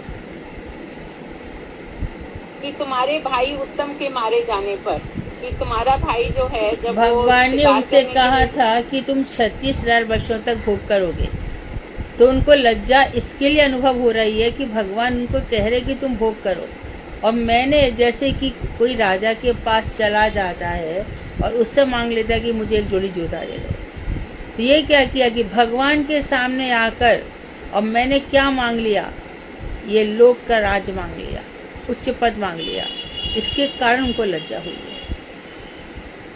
जी, ठीक है दीदी। उन्होंने मन ही मन सोचा कि चतुसन आदि नैतिक ब्रह्मचारी बहुत जन्मों तक अभ्यास और समाधि द्वारा जिस पद को प्राप्त नहीं कर पाते, उसे मैंने मात्र 6 महीने में ही प्राप्त कर लिया। लेकिन मैंने प्रथम अभिनिवेश की कामना ना कर द्वितीय अभिनिवेश की कामना की। ये स्पष्ट हो यह मेरा गया। दुर्भाग्य इसको है। समझ लो, इसको समझ लो। आप समझ रहे हो प्रथम अभिनिवेश द्वितीय अभिनिवेश क्या होता है? हाँ जी, कि भगवान के चरणों की श्री चरणों का सेवा नहीं मांगकर और राज्य भोग उन्होंने मांगे थे। प्रथम अभिनिवेश होता है भगवान में अपना मन लगाना, और द्वितीय अभिनिवेश उपनिषद और भागवत इत्यादि में संसार में फंसना, माया मोह, इसमें अपने मन को लगाना, ये द्वितीय अभिनिवेश कहा जाता है। प्रथम अभिनिवेश क्या है? भगवान में लगना। प्रथम को छोड़ करके दूसरी जगह अभिनिवेश करना, ये हो गया संसार के भोग में लगाना। तो उनको मुख्य दुख यही था कि भगवान के सामने होने पर भी मेरा मन द्वितीय अभिनिवेश में ही लगा रहा। जी दीदी, यह मेरा दुर्भाग्य है कि श्री हरि के चरण कमलों की वंदना कर मैंने नश्वर पदार्थों की स्पृहा की। स्पृहा भगवान मतलब श्री हरि स्पृहा, इच्छा की दीदी, हाँ। कामना की। हाँ, वो मेरे सामने और मैं नश्वर पदार्थ मांग रहा हूँ, इसलिए वो लज्जित हो रहे हैं। भगवान श्री हरि अद्वय हैं, उनके अतिरिक्त किसी और की सत्ता नहीं है। फिर भी दैव माया से विमोहित होकर मैंने अपने भाई को ही शत्रु मान लिया और अब मैं मानसिक ताप से जल रहा हूँ। यह सोचते सोचते वह घर की ओर चल पड़े। तब मैत्रेय ऋषि ने कहा, हे विदुर, तुम जैसे निष्काम भक्त भगवान से उनके नित्य दास्य के लिए भी प्रार्थना करते हैं, और जो भी प्राप्त हो जाए उसी को भगवान श्री हरि का प्रसाद मानकर संतुष्ट रहते हैं। राजा उत्तानपाद को अपने पुत्र ध्रुव के आगमन का पता लगा तो उसे सहसा ही श्री नारद के वचनों का स्मरण हो आया कि तुम्हारा पुत्र शीघ्र ही लौटेगा। यह सोचकर वह प्रसन्न हुए और संदेश वाहक को पुरस्कृत किया। मिलने के लिए आतुर राजा ब्राह्मणों, कुल के बुजुर्गों, मंत्रियों, बंधु बांधवों के साथ रथ पर सवार होकर नगर से बाहर निकल आए। वेद ध्वनि वाद्य यंत्र का गान हो रहा था। इधर दोनों रानियां उत्तम को साथ लेकर ध्रुव से मिलने चल पड़ी। मिलने पर राजा ने ध्रुव का आलिंगन किया तथा उनके नेत्रों से निरंतर अश्रुपात हो रहा था। बालक ध्रुव ने भूमि पर लेटकर अपने पिता और दोनों माताओं को प्रणाम किया। माता सुनीति ने गोदी में बिठाकर उसे दुलारा और उत्तम को उन्होंने सीने से लगाया और दोनों के नेत्रों से झरझर अश्रु बहने लगे। तभी नगरवासियों ने सुनीति से कहा, हमारे सभी के संताप को हरण करने वाला तुम्हारा पुत्र आज लौट आया है। आपका यही पुत्र भूमंडल का अधिपति बनेगा। तत्पश्चात हे विदुर, राजा ने ध्रुव को उत्तम के साथ हथनी पर बिठाया और अपनी राजधानी में प्रवेश किया, जिसको कि बहुत सुंदर ढंग से सजाया गया था। राजा उत्तानपाद अपने पुत्र द्वारा प्राप्त पद के विषय में जानकर तथा प्रजा के प्रति और प्रजा का उनके प्रति प्रेम देखकर विस्मित हुए। तरुण अवस्था को प्राप्त कर लेने पर उत्तानपाद ने सभी की सम्मति से ध्रुव को युवराज पद पर अभिषिक्त कर दिया तथा स्वयं अनासक्त भाव से आत्मचिंतन करते हुए वन की ओर चले गए। श्री मैत्रेय ऋषि ने कहा, हे विदुर, महाराज ध्रुव ने शिशुमार की कन्या भ्रमिका से विवाह कर 2 पुत्र कल्प और वत्स उत्पन्न किए। किससे किससे तथा वायु किससे विवाह किया? शिशुमार की कन्या भ्रमिका भ्रमिका दीदी, शिशुमार की कन्या भ्रमिका जी। ठीक है। और दूसरी उनकी पत्नी है वायु की कन्या इला। हाँ। उनसे उत्कल और पुत्री को जन्म दिया। उत्तम अभी अब अविवाहित था। एक समय जब उत्तम हिमालय पर्वत पर शिकार करने गया तब यक्ष के द्वारा मारा गया। उसकी माता उसे वहां ढूंढने गई, लेकिन उसकी भी वहां मृत्यु हो गई। तो ये मेन पॉइंट है, ध्यान रखिए। उत्तम कहाँ गया था शिकार करने? जी, हिमालय पर्वत पर। ठीक है। वहाँ पर यक्ष ने उसको, तो यक्ष लोग हिमालय पर रहते हैं, यक्ष किन्नर गंधर्व ये ऐसे रहा करते हैं। उन्होंने उसको देखा तो यक्षों को मनुष्य सुहाते नहीं है, यक्ष राक्षस ऐसे ही होते हैं। तो वहाँ पे उसको मार डाला। उत्तम को ढूंढने के लिए उसकी मैया भी गई, क्योंकि ऑलरेडी उत्तानपाद तो चले ही गए हैं, और सुनीति उसका बेटा है, तो अपने आप को वैसे भी अपमानित ही महसूस करती थी। भाई उत्तम को कभी भी ध्रुव से कोई प्रकार का बैर नहीं था। वो ढूंढने चली गई तो वो भी वहाँ पर दावानल में जल गई थी। दावानल में जल गई। अच्छा, जंगल की कोई आगे वहीं जल करके राख हो गई। अब ये जो बच्चे ध्रुव, इनको सहन नहीं हुआ कि मेरे भाई को यक्ष ने मारा। अब ध्रुव क्या करते हैं सुनिए। हाँ जी। महाराज ध्रुव यह समाचार सुनकर क्रोध से पागल हो यक्षों द्वारा घिरी अलका नगरी पहुंच गए, और वहां उन्होंने शंख बजाया, जिससे आकाश दिशाएं गूंज उठी तथा यक्ष पत्नियां डर गईं। शंख ध्वनि को सुनकर कुबेर के अनुचर अस्त्र शस्त्र लेकर धनुर्विद्या में कुशल ध्रुव की ओर दौड़ पड़े। ध्रुव ने 3-3 बाणों द्वारा प्रत्येक सैनिक को बींध दिया। अब कुबेर की सेना ने उनकी भूरी भूरी प्रशंसा करते हुए प्रत्येक ने उन पर 6-6 बाण चलाए। बदला लेने के लिए आतुर सैनिक ध्रुव उनके रथ तथा सारथी पर परिघ, खड्ग, फरसा और अद्भुत युद्ध का ज्यादा वर्णन थोड़ा सा संक्षेप में कर दीजिए। ठीक है दीदी। तो उनके ऊपर छोड़ने लगे, और तभी क्या हो गया कि वो बिल्कुल पूरी तरीके से ध्रुव जो है वो घिर गए असंख्य बाणों से। और इससे सिद्ध पुरुष जो है चीत्कार कर कहने लगे कि ऐसा लगता है ध्रुव रूप सूर्य जो है वो यक्ष सेना रूप सागर में विलीन हो गया है। तभी जो है उनका रथ जो है वो दिखाई पड़ गया, और उन्होंने फिर दोबारा उनके ऊपर प्रहार शुरू किया, और इससे यक्ष के मुकुट, कुंडल, जांग ये सब जो हैं कट कट कर गिरने लगे, और ये सब जो है युद्ध स्थल को सुशोभित कर रही थी। जब ऐसे युद्ध चल रहा था और असंख्य यक्ष मारे गए, तो ब्रह्मा जी जो हैं वो बहुत व्याकुल हो गए, और वो उन्होंने जो है वहां प्रवेश किया और आकर कहने लगे, हे वत्स, साधु पुरुष पाप जनित कार्य की निंदा करते हैं। साधु पुरुष है ये, तुमने कितने लोगों को मार डाला, कितने यक्षों को मार डाला, ये पाप किया ध्रुव तुमने। साधु पुरुष ऐसे कामों की निंदा करते हैं, तुम्हें नहीं मारना चाहिए था। हाँ जी। तुम अपने भाई से प्रीति करते हो, लेकिन उसका वध तो एक ही यक्ष ने किया था, लेकिन तुमने तो असंख्य यक्षों का वध कर दिया है। जड़ देह में देहात्म बुद्धि रख प्राणियों के प्रति हिंसा करना अशोभनीय है। तुमने भगवान श्री हरि को तब से प्रसन्न किया है, फिर यह निंदित कार्य किस लिए? कहाँ तो एक तुम तपस्या कर रहे हो और कहाँ इतना यक्षों को मार रहे हो। तुम्हारे भाई को एक यक्ष ने मारा ना, उसके बदले इतने सारे यक्षों को मारोगे। भगवान श्री हरि केवल उनसे प्रसन्न होते हैं जो कि सभी प्राणियों में समभाव रखते हैं। भगवान के प्रसन्न होने पर व्यक्ति प्राकृतिक गुणों से मुक्त होकर ब्रह्म पद को प्राप्त करता है। लेकिन श्री हरि की माया के द्वारा सत्वादि गुणों में विषमता होने के कारण जीव की सृष्टि, स्थिति तथा ध्वंस आदि कार्य होते हैं। भगवान के ईक्ष्ण मात्र से ही इस विश्व की उत्पत्ति होती है। लीला में भगवान अपनी शक्ति से अकर्ता होकर भी जगत की सृष्टि, संहार और उसका पालन करते हैं। वे स्वयं अज, अनादि, अव्यय और अनंत हैं और उनकी लीलाएं भी अचिंत्य हैं।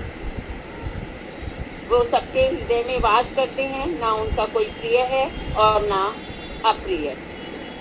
कर्मों के कारण सब अपने काल से प्रभावित होते हैं और तुम्हारा भाई भी काल के से ग्रसित होकर मृत्यु को प्राप्त हुआ है। ईश्वर ही सब जीवों के जन्म और मृत्यु का कारण है। वे किसी भी प्रकार के गुण और कर्मों में आसक्त नहीं होते हैं। केवल वे भक्तों के लिए जीवन स्वरूप तथा अभक्तों के लिए मृत्यु स्वरूप है। भगवान न किसी के गुणों में आसक्त होते हैं, न किसी के कर्मों में आसक्त होते हैं। कर्म प्रधान विश्व रचि राखा, जो जस कीन तस फल चाखा। ये भगवान ने कर्म प्रधान संसार बना दिया। करो और भुगतो, जैसा करोगे वैसा भरोगे। तो भगवान को इससे कोई लेना देना नहीं होता है। कर्म ही फल देता है और ना भगवान किसी के गुणों में रमते हैं, बिल्कुल नहीं। जैसे आकाश से निकलने वायु आकाश से निकलती है, आकाश वायु से अनासक्त रहता है, उसी प्रकार भगवान बैठे तो सबके हृदय में अंतर्यामी रूप से है। और जैसे कि पुरजन उपाख्यान में हमने पढ़ा, अविज्ञान नाम का सखा प्रेरित करता है पुरंजन को, परंतु पुरंजन उसकी सुनता ही नहीं है। उसी प्रकार भगवान हम सबके हृदय में बैठे तो हैं, लेकिन हम उनकी ओर ध्यान नहीं देते, कर्मों में लगे रहते हैं, इसलिए भुगते रहते हैं। तुम भगवान की अहेतु की कृपावश छोटी अवस्था में ही देहात्म बुद्धि का छेदन कर सके हो। हे राजन, अब अपने क्रोध को शांत करो। तुमने यक्ष के अनुचरों को मारकर वास्तव में शंकर के भाई कुबेर के प्रति अपराध किया है। इसलिए धनपति कुबेर को प्रणाम और स्तुति द्वारा प्रसन्न करो।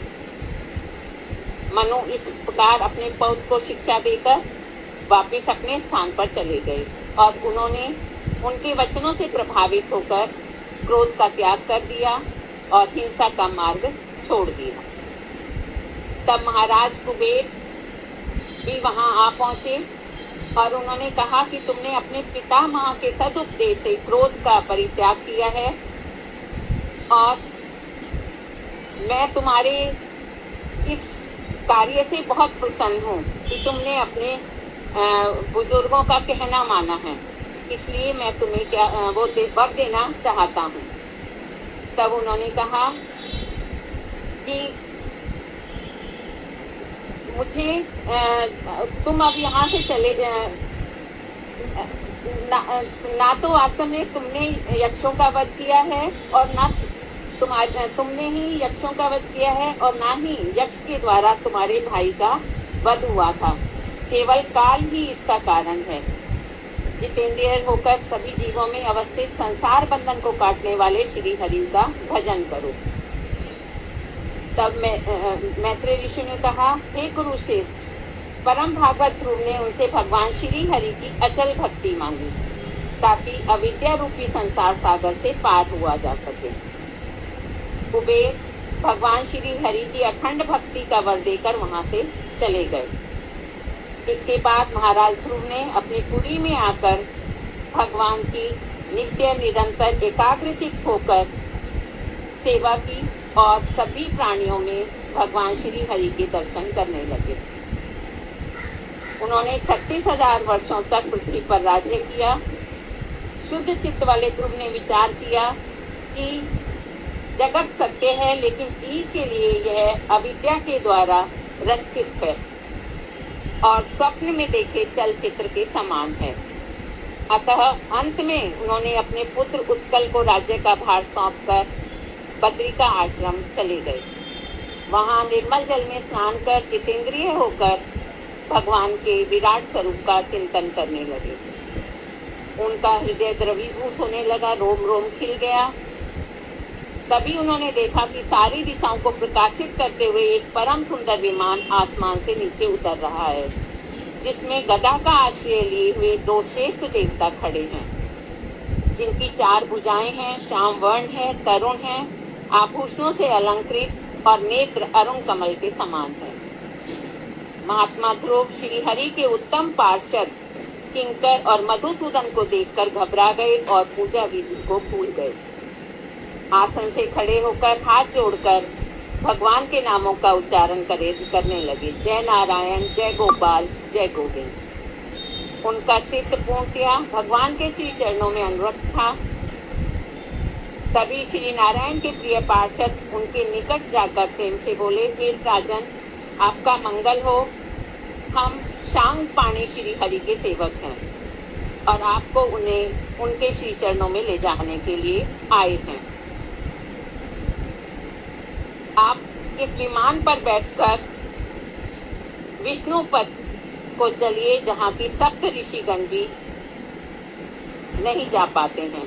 सूर्य, चंद्र, ग्रह, नक्षत्र तथा तारा मंडल इसकी परिक्रमा करते हैं। हे आयुष्मान, मुकुटमणि श्री विष्णु ने यह विमान आपके लिए भेजा है। यह सुनकर उन्होंने अपना स्नान, नित्य संध्या वंदन आदि किया और मुनियों को प्रणाम करके विमान की परिक्रमा कर विमान पर चढ़ने की चेष्टा की। उसी पल उन्होंने मृत्यु को अपने सामने देखा और मृत्यु को जय कर वो विमान पर चढ़ गए। जैसे ही विष्णु धाम जाने को तत्पर हुए, उन्हें अपनी माता की याद आई। दोनों पार्षद उनके मन की बात जान गए और कहने लगे, आगे वाले विमान में आपकी माता विराजित है। सप्त ऋषि मंडल को पार कर महाराजा ध्रुव स्वयं प्रकाशित श्री विष्णु के नित्य धाम में पहुंच गए।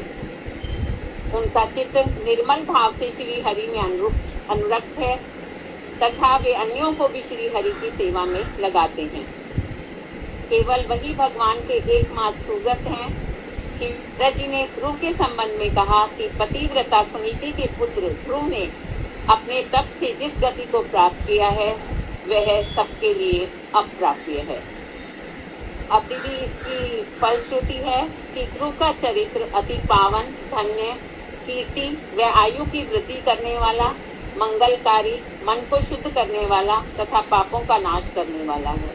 इसके कथोपकथन से अनायास ही सिद्धि की प्राप्ति हो जाती है। वांछा कल्पतरुभ्यश्च कृपा सिंधुभ्यैव च पतितानां पावनेभ्यो वैष्णवेभ्यो नमो नमः। हरे कृष्णा दीदी, धन्यवाद। फलश्रुति के बाद ठीक है, जो इसका कथोकथन सुनेगा ठीक है। ध्रुव का चरित्र, इसके ध्रुव का चरित्र सुनने के बाद हम निष्काम तो हो ही जाते हैं। सकाम भगवान की आराधना करने से हम ये समझ जाते हैं और अंतर्यामी भगवान को ये पता ही होता है कि हमें क्या आवश्यकता है। तो जो पंचभूतात्मक आकाश, जल, तेज, वायु, अग्नि उन्होंने पहले से बना रखे जो हमको आवश्यकता है, और हम थोड़ी थोड़ी आवश्यकता कर लेते हैं। जो पृथ्वी ये इतनी होनी चाहिए, ये इतना होना चाहिए, इतना होना चाहिए। तो ये सब ध्रुव चरित्र सुनने से हमारे अंदर निष्काम भक्ति आती है, सकाम भक्ति नष्ट हो जाती है। ठीक है, कीर्तन। हरे कृष्णा दीदी, धन्यवाद, प्रणाम। हाँ, गाओ रूबी। जीव जागो, जीव जागो, गौरा चांद बाले, कत निंद्र जागो माया, पिशाची रकोले। जीव जागो, जीव जागो, गौरा चंद्र बाले, कत निंद्र जागो माया, पिशाची रकोले। भजी बाबलिया ऐसे संसार भीतरे, भूलिया रही तुम्ही अविद्यार भारे तुम्हारा लईते आमी हैनु अवतार आमी बिना बंधु आर के आछे तुम्हारा जीव जागो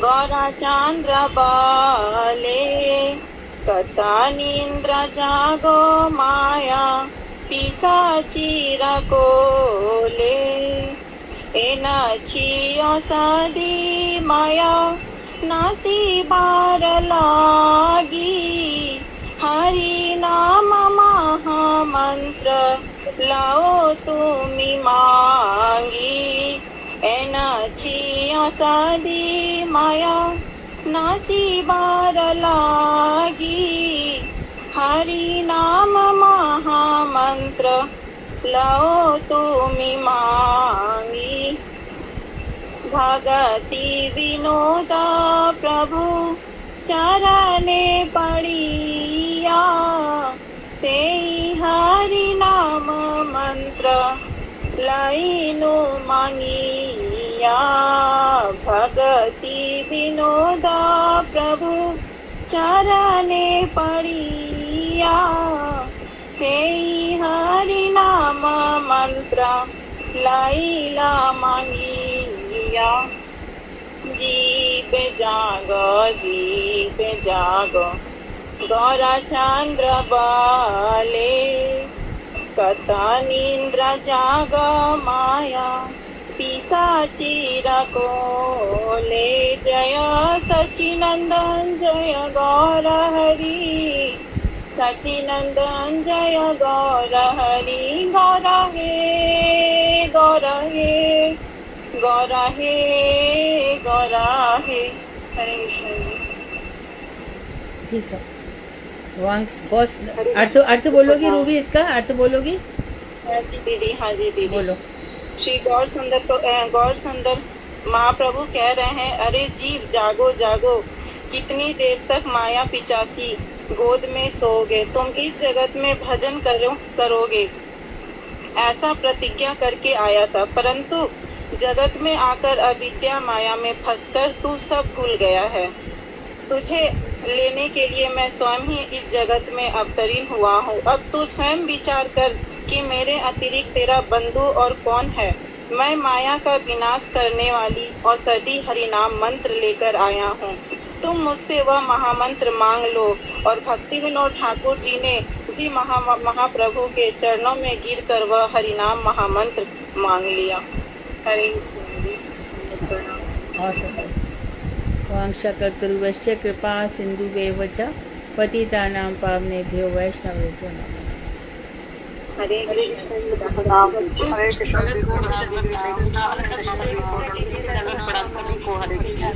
धन्यवाद, हरे कृष्ण।